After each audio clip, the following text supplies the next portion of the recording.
Hi, I'm going to continue my journey with you in making my 2D game Mr. Peabody. And tonight I did do some cheating because I made some changes without recording it for you. But it's on things that we already did, like the grass here. I just changed the graphic for it. And then the tree is just the sprite that I was putting in as a background to make things look more exciting. Also, what I did was I changed this from a steel box to like a log. And the logs now have a property. So these moving platforms, this platform holder, to the log, I decided that I could have a log that's going to move in two different ways, horizontally and vertically. So if I press play here, you see that these logs will move horizontally and vertically. And it's basically the same log object, but over here there's a parameter, an inspector window for horizontal or vertical. And then there's a move delay that says when it's going to move, and then there's a move speed that says how fast it'll play that animation. Because these logs moving, they're basically keyframe animations that are playing over and over. So the script here changed for these guys. So let me just show you. Inside, this is the script for the log. I added a helper, a public enum for horizontal and vertical, and that's where you see over here that there's two choices to pick from, because that's a public enum showing right here, public direction. And then I have a move delay and a speed. These two variables were used for two different reasons. If you notice these two logs over here, pay attention. When I press play, one will start moving right away and the other one is delayed and then it starts moving. And the reason I have that delay variable is just for that effect. So when the game starts, that all the up and downs aren't happening at the same time or side to sides, that they could vary in when they start moving. Okay. So now these variables are here in the inspector for the user to set, and then these are private. Privately, I'm gonna have to have a pointer to my animator to, control which animation to play. And then I have a little variable here, it's like a flag, that says if I've set the animation to start playing or not. And then this is a mark variable so I can mark the time that's elapsed for my move delay.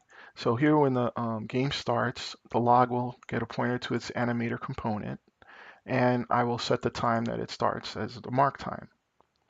In the update function, if the animations have already been set, then there's nothing to do here, it's just going to return. But if the animations haven't been set, this is going to happen like one time. The time, if the time elapsed has been the move delay time, so if it's move delay of 0, this will happen right away. If there's a move delay of 1.5 seconds, then it waits 1.5 seconds before it sets the animation in motion. So here, if the time is ready for me to start the animation, then I'll set the B set flag to true so we don't come back in here again. And here, based on the direction, I'm going to set it the horizontal animation to play that goes left and right. And I'm going to set it to play at the speed, or I'll set the vertical to play at the speed. And that's basically what takes care of setting these logs in motion. And that part I did without you. Sorry. I just was on a roll. So now the part that I am going to do with you is I want to make an effect for, I want to add some more visual effects for when Mr. Peabody's moving. I feel like, the main character is a big focus of the game since that's what we're looking at like almost all of the time. So the more effects and the more exciting I can make it to be when Mr. Peabody moves around, the better. So I'm going to select Mr. Peabody here and I'm going to add another effect that I want to have for just when he's moving back and forth. I know that there's the grass here that shakes when he moves back and forth. I'm also going to have a little trail of leaves or grass blades that come kicking up with the wind when he's moving back and forth. And for that, I'm going to have to add a effect. So I selected Mr. Peabody, and here in the inspector window, I'm going to add a component called effect, particle effect. And we had done this before for the stomp, but it was a separate object. Now we're going to do it, and it's going to be a child of Mr. Peabody. And as you can see, he's already emitting these pink boxes. Okay, and if I move Mr. Peabody, the pink boxes, they move with him. Okay, so what I'm going to do, the first thing I want to do for this effect is I want to set the Where is it? Scaling mode to local. No, it's the simulation space.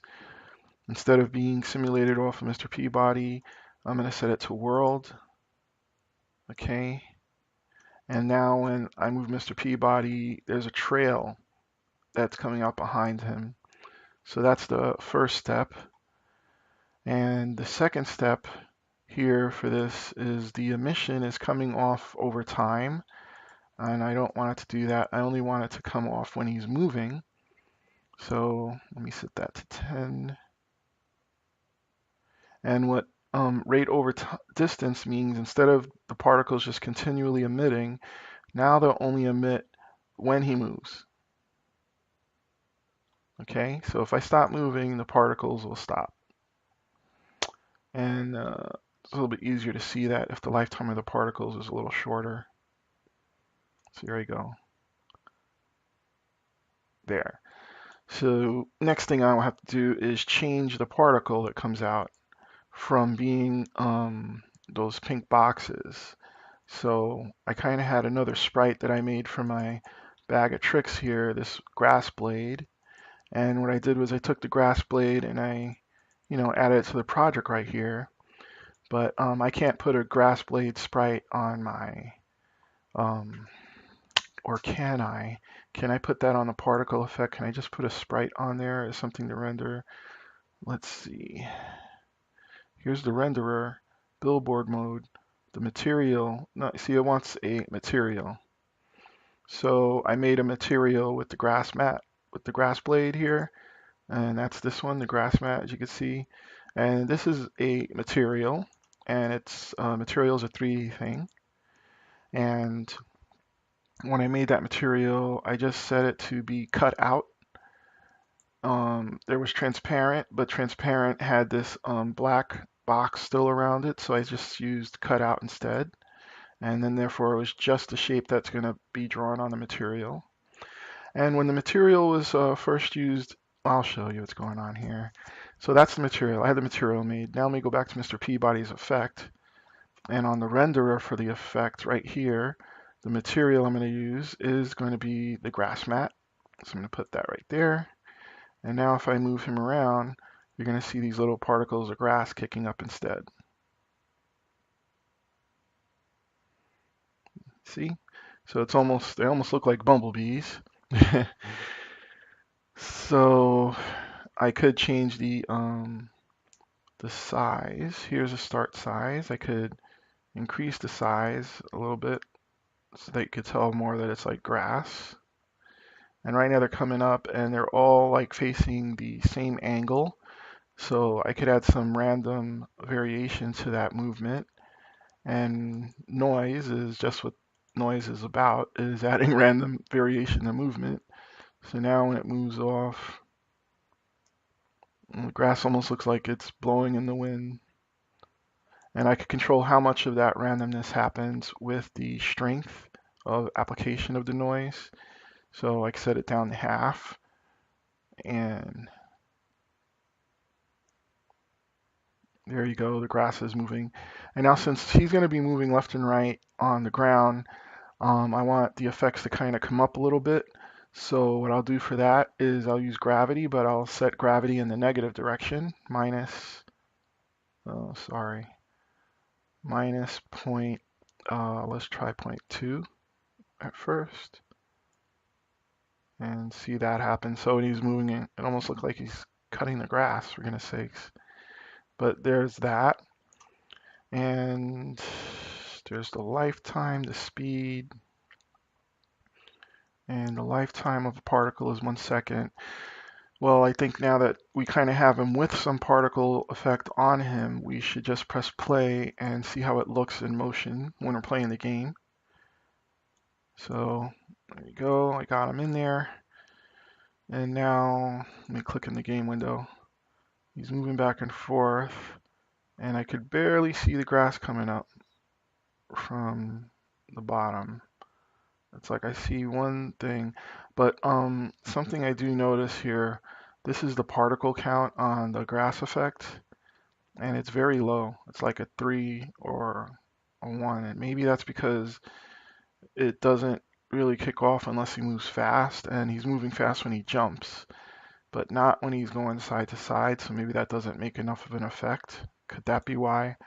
Let's see if I go back here in the scene view, I'm going to move him slow compared to quickly and see if that is the case. So here's Mr. Peabody. I'm playing the effect. Now, yeah, here if I move him really slowly, the effect hardly comes off. I wonder if there's something I could use to help that. All I could think of is making more effect, more rate over distance, so that I kind of could move slower and have particles come up. That's all I could think of using. Let me see. And press play. Oh, hold on. Let me put him back in the beginning spot. Press play. Okay. And now I barely see the grass coming up. It's funny because when I jump, there's like grass like crazy. But if I'm just moving back and forth, I hardly see anything. I think it does have to do with the motion being so slow, because see here, I'm not moving at 0, and then I'm moving at full speed, and the most I got is 4, you know? So I think it does have to do with that. Whew. What's my shape for emission? It's nice and tight. And here's my noise. Okay. Rotation amount. Random between 2 constants. Let me open this up so I can read it. I think I would like it to be rotated between 0 and 180. Let's see what that does. Just so the blades of grass, they come out in different directions. Ah, man, it's not low quality, medium quality. Well, it's not there. And in the renderer, trail material, sort mode, max particle size, render alignment to the view. I'm going to figure this out. All right, so I think it's this thing right here. In the particle system, the emitter velocity coming from a rigid body, I think I'm going to change it to transform. And then when I move side to side, I think I'll have more effect. Let's see, I'm going to press play. And there you go. Now I've got grass coming up. A lot of grass. So that was the difference. Now that I have grass coming up, I don't have to have it set to 50. I could put it back to 10. And the speed, start speed is 5. Lifetime is, let me just leave it alive for a little bit longer so I could see it. It's 3 seconds. So grass is coming up. Probably when I jump, I don't want to have grass showing. So I'm gonna have to have something in here for that. Here's the particle system of Mr. Peabody. So on the script for Mr. Peabody, where are you, script? There you go. Here's a script. Here's all the things that are public. I got 3 things private. I guess I also wanted to tell me where the public particle system PS equals null. And I'll let the user tell me where the particle system is. So here's Mr. Peabody, and let it process the script. Okay, here we go. PS, particle system. Oh, I won't be able to tell it because it's not something I could drag and drop. It's not a child, so I'll also make it private. Sorry about that, guys. And then here in the start, I'll just get a pointer to it. PS equals this dot get component. Okay, component, particle system. Here we go. So now I have the pointer to the particle system, and I only want it to be turned on when I'm on the ground.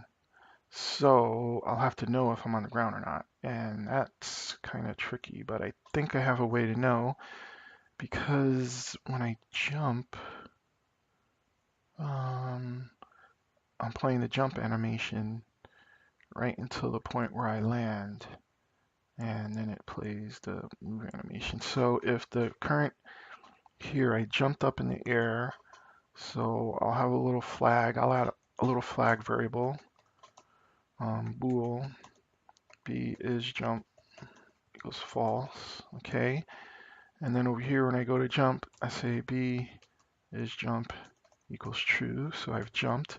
And then somewhere I gotta land. So here's the collisions.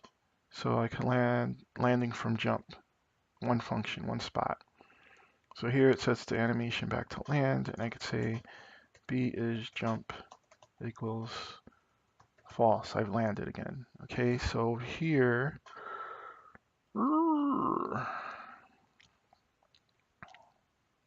maybe it's not so much I need a variable. Maybe it's that I need, sorry about that, guys, I think, and move. Maybe it's that here's a jump control, I'm jumping up.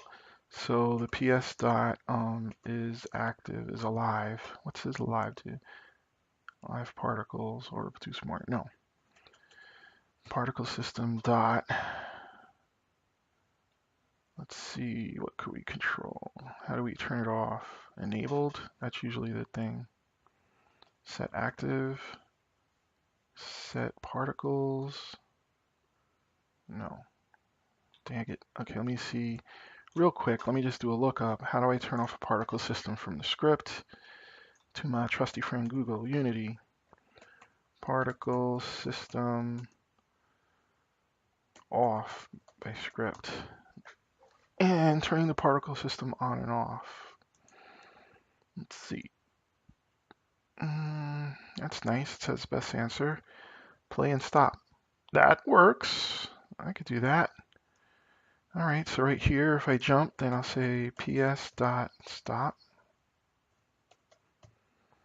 And then over here, when I land from a jump, I'll say ps dot play again. That's not bad. All right, so let's see now what happens if I press to play the game. It's processing the script there. Okay, I'm going to play the game, and I only should see the particles of the leaves when I walk, but not when I jump.